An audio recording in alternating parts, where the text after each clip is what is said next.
ஓம் சாந்தி 21/7/2025 காலை முரளி பாப்தாதா மதுபன். இனிமையான குழந்தைகளே, முயற்சி செய்து நல்ல முறையில் தெய்வீக குணங்களை கடைபிடிக்க வேண்டும். யாருக்கும் துக்கம் கொடுக்கக்கூடாது. உங்களிடம் எந்த ஒரு அசுர நடத்தையும் இருக்கக்கூடாது. கேள்வி: எந்த அசுர குணம் உங்களின் அலங்காரத்தை கெடுத்து விடுகிறது? பதில்: தங்களுக்குள் சண்டையிட்டுக் கொள்வது, கோபித்துக் கொள்வது, சென்டரில் தேவையில்லாத வீணான பிரச்சனைகளை உருவாக்குவது போன்றவைகள் அசுர குணங்களாகும். இவை உங்களின் அலங்காரத்தை கெடுத்து விடுகிறது. பாபாவினுடையவர் ஆகிய பிறகும் அசுர குணங்களை தியாகம் செய்யாமல் தவறான கர்மங்களை செய்கிறீர்கள் என்றால் அந்த குழந்தைகளுக்கு நிறைய நஷ்டம் ஏற்படும். கணக்குக்கு மேல் கணக்கு அதிகமாகிறது. கணக்கு கணக்குதான். பாபாவுடன் தர்மராஜும் கூட இருக்கிறார். ஓம் சாந்தி. பாட்டு: கள்ளம் கபடமற்றவர், மேலும் தனிப்பட்டவர் என்பது பாட்டு. ஓம் சாந்தி. முதலில் தன்னை ஆத்மா என்று புரிந்து கொள்ளுங்கள். தந்தை சர்வசக்திவான் ஆவார். அவரிடமிருந்து நீங்கள் குழந்தைகள் சக்தி அடைகிறீர்கள். யோகத்தினால் அதிக சக்தி கிடைக்கிறது. நீங்கள் தூய்மையாக மாறுகிறீர்கள். தந்தை உங்களுக்கு சக்தி அளிக்கிறார் உலகத்தின் மீது ஆட்சி செய்வதற்காக. இப்போது நீங்கள் புரிந்து கொள்கிறீர்கள், இந்த லக்ஷ்மி நாராயண் உலகத்திற்கே எஜமானர்களாக இருந்தார்கள் என்று. உயர்ந்ததிலும் உயர்ந்த உலகத்தினுடைய அரசாட்சி கிடைக்கிறது எல்லையற்ற தந்தையிடமிருந்து. உங்களுக்கு எவ்வளவு உயர்ந்த பதவி கிடைக்கிறது? குழந்தைகளாகிய உங்களுக்கு எவ்வளவு குஷி இருக்க வேண்டும். தெய்வீக குணங்களும் இங்கேதான் கடைபிடிக்க வேண்டும். நிறைய பேருக்குள் இதுவரையிலும் கூட அசுர அவகுணங்கள் இருக்கிறது. சண்டை சச்சரவில் ஈடுபடுவது, கோபித்துக் கொள்வது, சென்டரில் தேவையில்லாத வீணான பிரச்சனைகளை உருவாக்குவது, இவ்வாறு பல விஷயங்கள் செய்கிறார்கள். பாபாவிற்கு தெரியும், நிறைய புகார்கள் வருகிறது. காம விகாரம் மிகப்பெரிய எதிரி. ஆனால் கோபமும் கூட ஒன்றும் குறைவான எதிரி கிடையாது. இன்னார் மீது அன்பு செலுத்துகிறீர்கள், என் மீது ஏன் அன்பு செலுத்துவதில்லை? இன்னாரிடம் கேட்டீர்கள், என்னை என்னவென்றும் கேட்கவில்லை. இப்படி கூறக்கூடிய சந்தேக புத்தி இருக்கக்கூடியவர்கள் நிறைய பேர் இருக்கிறார்கள். அரசாட்சி ஸ்தாபனை ஆகிறதல்லவா? இவ்வாறு இருக்கக்கூடியவர்கள் என்ன பதவி அடைவார்கள்? ஒவ்வொருவரும் நன்றாக முயற்சி செய்து தெய்வீக குணங்களை நன்கு கடைபிடிக்க வேண்டும். தேக அபிமானத்தில் வருவதால் அசுர நடத்தை ஏற்படுகிறது. எப்பொழுது ஆத்ம அபிமானியாகி நல்ல முறையில் கடைபிடிக்கிறீர்களோ அப்போது உயர்ந்த பதவி அடைவீர்கள். யாருக்கும் துன்பம் கொடுக்கக்கூடாது. தெய்வீக குணங்களை கடைபிடிக்க வேண்டும். இவ்வாறு முயற்சி செய்ய வேண்டும். குழந்தைகளாகிய நீங்கள் துக்கத்தை நீக்கி சுகம் கொடுக்கக்கூடிய தந்தையின் குழந்தைகள் அல்லவா? யாருக்கும் நீங்கள் துன்பம் கொடுக்கக்கூடாது. எவ்வாறு தந்தை கூறுகிறார்கள் அல்லவா? குழந்தைகளே, உங்கள் மூலமாக ஏதாவது தவறு நடந்துவிட்டது என்றால் 100 மடங்கு தண்டனை ஏற்படும். பிராமணர்களாகிய நீங்கள் மற்றவர்களை திருத்துவதற்காக நிமித்தமாகி இருக்கிறீர்கள். ஒருவேளை நீங்களே திருந்தவில்லை என்றால் மற்றவர்களை எப்படி திருத்துவீர்கள்? உயர்ந்ததிலும் உயர்ந்த தந்தை இருக்கிறார். அவருடன் தர்மராஜ் கூட இருக்கிறார். தர்மராஜ் மூலமாக மிகவும் நிறைய தண்டனை அடைகிறார்கள். கணக்குக்கு மேல் கணக்கு அதிகரிக்கிறது. பாபாவிடம் முழு கணக்கும் இருக்கிறதல்லவா? தர்மராஜ் உங்களுடைய கணக்கெடுப்பார் என்று தந்தை அவரே கூறுகிறார். அப்போது அந்த நேரத்தில் என்ன செய்ய முடியும்? காட்சிகள் கிடைக்கும், நீங்கள் இவ்வாறெல்லாம் செய்தீர்கள் என்று. பாபா சொல்றாங்க, பாபா கூடவே தர்மராஜ் இருக்கார் இல்லையா? காட்சி கிடைக்கும் நமக்கு. நம்ம என்னென்னலாம் செய்தோமோ அதெல்லாம் காட்சி கிடைத்து அதுக்கப்புறம் அதற்கேற்றார் போல நமக்கு பாபா தண்டனையும் கொடுப்பாரு அப்படிங்கிறார் பாபா. நிறைய குழந்தைகள் டீச்சரை விட வேகமாக செல்கிறார்கள். டீச்சரை விட உயர்ந்த அதிர்ஷ்டம் உடையவராக மாறிவிடுகிறார்கள். நன்கு சேவை செய்யவில்லை என்றால் ஜென்ம ஜென்மாந்திரத்திற்கும் வேலைக்காரர்களாக மாறிவிடுவார்கள் என்று பாபா புரிய வைக்கிறார். தந்தை நேரடியாக குழந்தைகளிடம் கேட்கிறார், குழந்தைகளே, ஆத்ம அபிமானியாகி அமர்ந்திருக்கிறீர்களா என்று. குழந்தைகளே, ஆத்ம உணர்வுடையவர்களாக மாறுவதற்கு நிறைய முயற்சி செய்ய வேண்டும். நல்ல நல்ல மகாரதிகள் கூட பலர் நினைவு செய்வதில் தேர்ச்சி அடையவில்லை என்று பாபா கூறுகிறார்.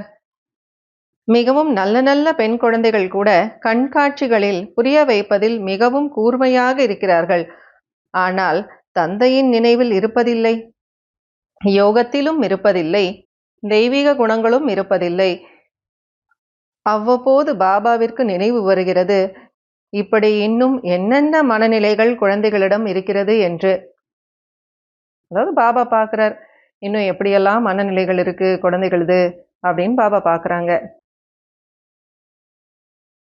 தந்தையை பார்ப்பதற்காக துடித்து கொண்டிருக்கிறார்கள். தந்தைக்கு முன்பு சென்று தினமும் முரளி கேட்க வேண்டும் என்று புரிந்து கொள்கிறார்கள். அதாவது பாபா சொல்றாங்க, வெளியில இருக்கக்கூடியவங்க பாபா வீட்டுக்கு வந்து அல்லது மதுபனுக்கு வந்து பாபாவிடம் முரளி கேட்கணும் அப்படின்னு துடிக்கிறாங்க. ஆனால் இங்கேயே இருக்கக்கூடியவர்களுக்கு எந்த ஒரு சச்சரவுக்கான விஷயமும் கிடையாது. வெளியில் இருக்கும்போது எல்லோரிடமும் விடுபட்ட நிலையில் உறவு பாராட்ட வேண்டி இருக்கிறது. நல்ல நல்ல குழந்தைகளின் சாட் தந்தையிடம் வந்தது என்றால் எப்படி நினைவு செய்கிறார்கள் என்பதை பாபா கூறுவார். ஒரு மணவாளனின் நாம் ஆத்மாக்கள் மணப்பெண்கள் என்பதை புரிந்து கொண்டிருக்கிறோம். அனைத்தும் அறிந்தவர்களாக நாம மாறக்கூடாது. பாபா ஒருபோதும் உங்களுடைய எலும்புகளை கொடுத்து விடுங்கள் என்று கூறுவது கிடையாது. பாபா கூறுகிறார், உங்களுடைய ஆரோக்கியத்தை நன்றாக வைத்துக் கொள்ளுங்கள், சேவையும் நல்ல முறையில் செய்யுங்கள் என்று.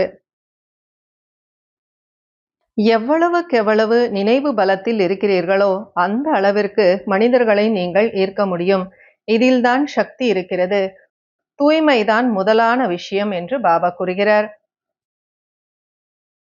நிறைய குழந்தைகள் அவசேவை செய்கிறார்கள், தன்னை தானே சபித்துக் கொள்கிறார்கள், பிறருக்கும் மிகுந்த தொல்லை கொடுக்கிறார்கள்.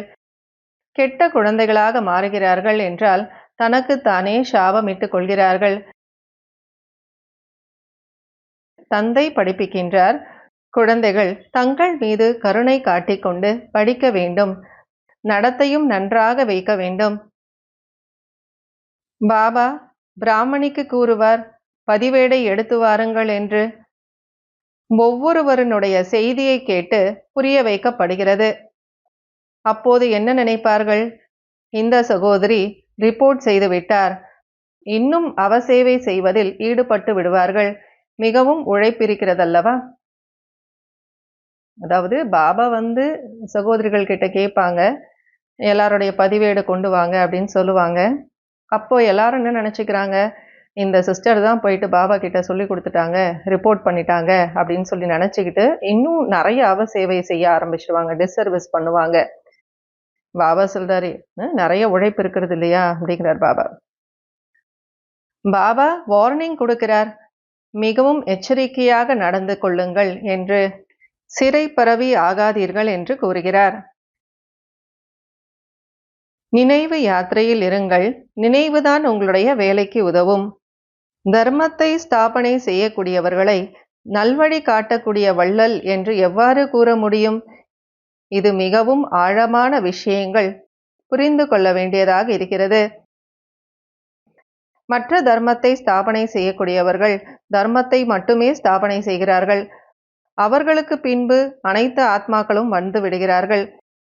அவர்கள் யாரையும் திரும்பி அழைத்து செல்ல முடியாது. அதாவது தந்தை புரிய வைக்கிறார், குரு தூய்மையற்றவர்களை தூய்மைப்படுத்தக்கூடியவர் ஒருவர்தான். அவர்தான் அனைவருக்கும் சத்கதியை கொடுக்கக்கூடிய வள்ளலாக இருக்கிறார், லிபரேட்டர், விடுவிக்கக்கூடியவராக இருக்கிறார். அதாவது நாம எல்லாருக்கும் சொல்லி புரிய வைக்கணும், தர்மத்தை நிலைநாட்டக்கூடியவர்களை சத்கதியை கொடுக்கக்கூடிய வள்ளல்னு சொல்ல முடியாது. ஒரே ஒரு சிவபாபாவை மட்டும்தான் நாம சத்கதியை கொடுக்கக்கூடிய வள்ளல், விடுவிக்கக்கூடியவர் அப்படின்னு கூற முடியும் அப்படின்னு பாபா சொல்றாங்க. உலகத்திற்கே அதிபதியாக மாறக்கூடிய குழந்தைகளின் எண்ணங்கள் மிகவும் உயர்ந்ததாக, நடத்தை மிகவும் ராயலாக இருக்கும். சாப்பாடும் கூட மிகவும் குறைவாக உட்கொள்வார்கள். அதிகமான பேராசை இருக்கக்கூடாது. நினைவில் இருக்கக்கூடியவர்களின் உணவு கூட மிகவும் சூட்சுமமாக இருக்கும். நிறைய பேருக்கு சாப்பிடுவதில் புத்தி செல்கிறது.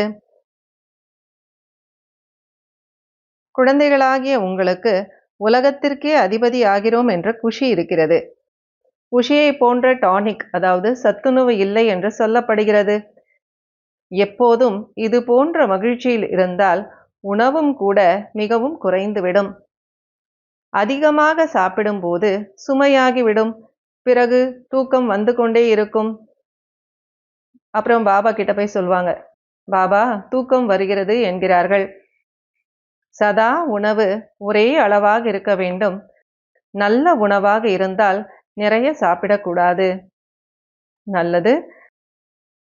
இனிமையிலும் இனிமையான, காணாமல் போய் கண்டெடுக்கப்பட்ட செல்லமான குழந்தைகளுக்கு தாயும் தந்தையும் ஆகிய பாப் தாதாவினுடைய அன்பு நினைவுகள் மற்றும் காலை வணக்கம்.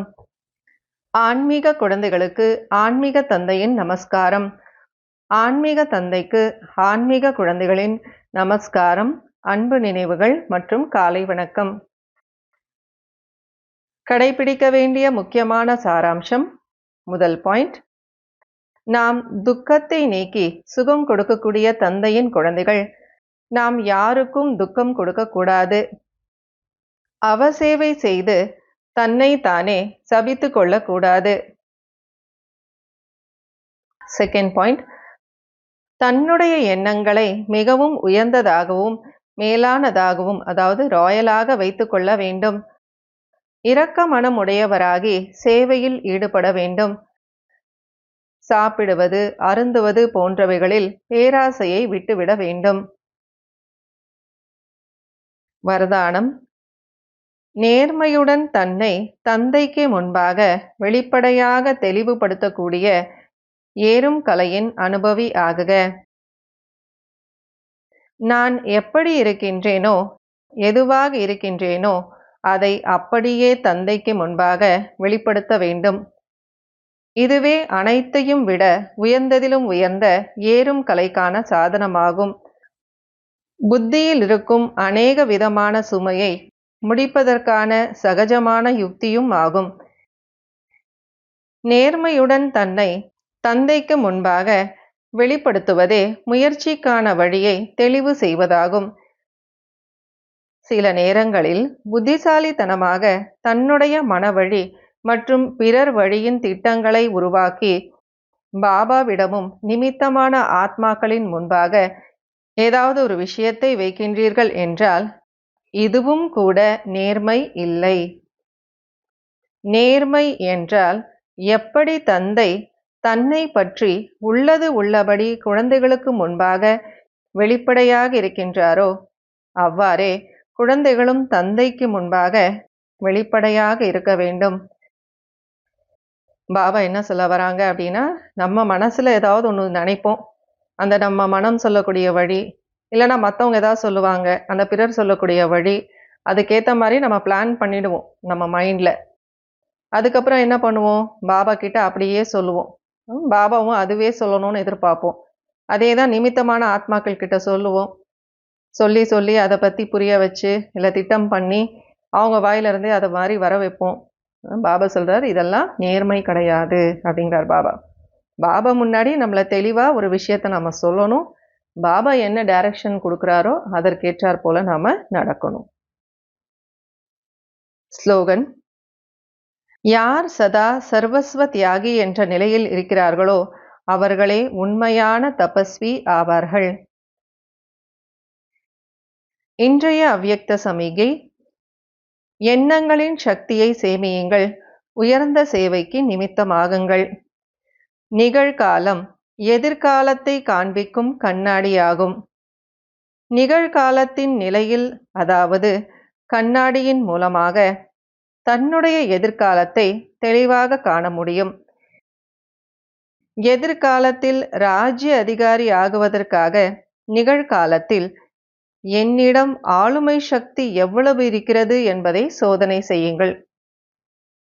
இப்போ எதிர்காலத்தில் நான் ராஜ்ய அதிகாரி ஆகணும். இப்போ நிகழ்காலத்தில் என்கிட்ட ரூலிங் பவர், அதாவது ஆளுமை சக்தி எவ்வளோ இருக்கு அதை பாருங்க. அப்போ ஆட்டோமேட்டிக்காக உங்களுக்கு உங்கள் எதிர்காலம் தெரியும்.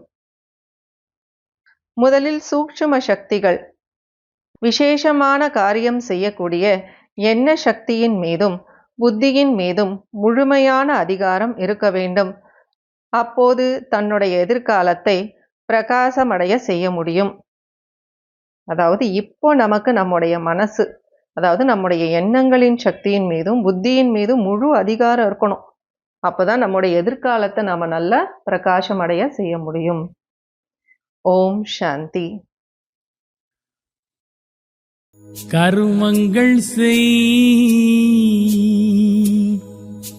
அதில் நல்லதே செய்,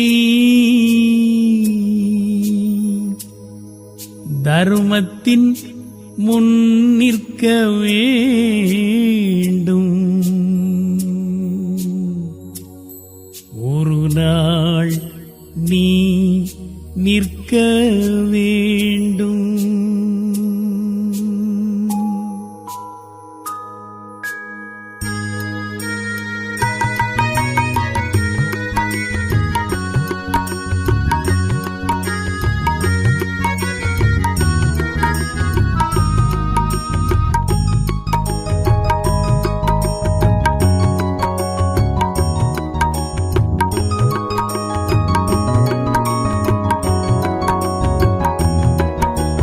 கருமங்கள் செய்வாய், நல்லதை செய்வாய், ஒரு நாள் பதில் சொல்ல வேண்டும்.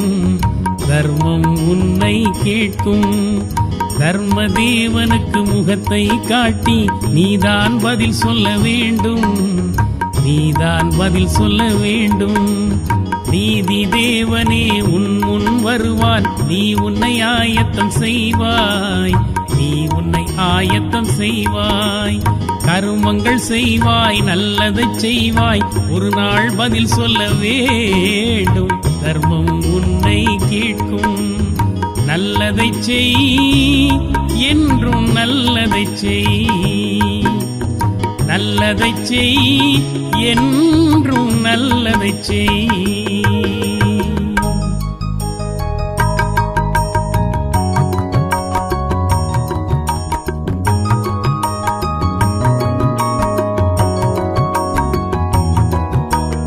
அடுத்தவரெல்லாம் நலமாய் வாழ அன்புடன் சிந்தனை செய்வாய். கெடுமனத்தார்க்கும் நல்லதை செய்வாய், அவர் மனம் திருந்திட காண்பாய். பாவங்கள் செய்து நண்பரை இழந்து வெட்கத்தினால் தரை பார்க்கும் தீவினையை செய்யாதே. பாவங்கள் செய்து நண்பரை இழந்து வெட்கத்தினால் தரை பார்க்கும் தீவினையை செய்யாதே. கருமங்கள் செய்வாய், நல்லதை செய்வாய், ஒரு நாள் பதில் சொல்ல வேண்டும். தர்மம் உன்னை கேட்கும். நல்லதை செய், என்றும் நல்லதை செய். நல்லதை செய், என்றும் நல்லதை செய்.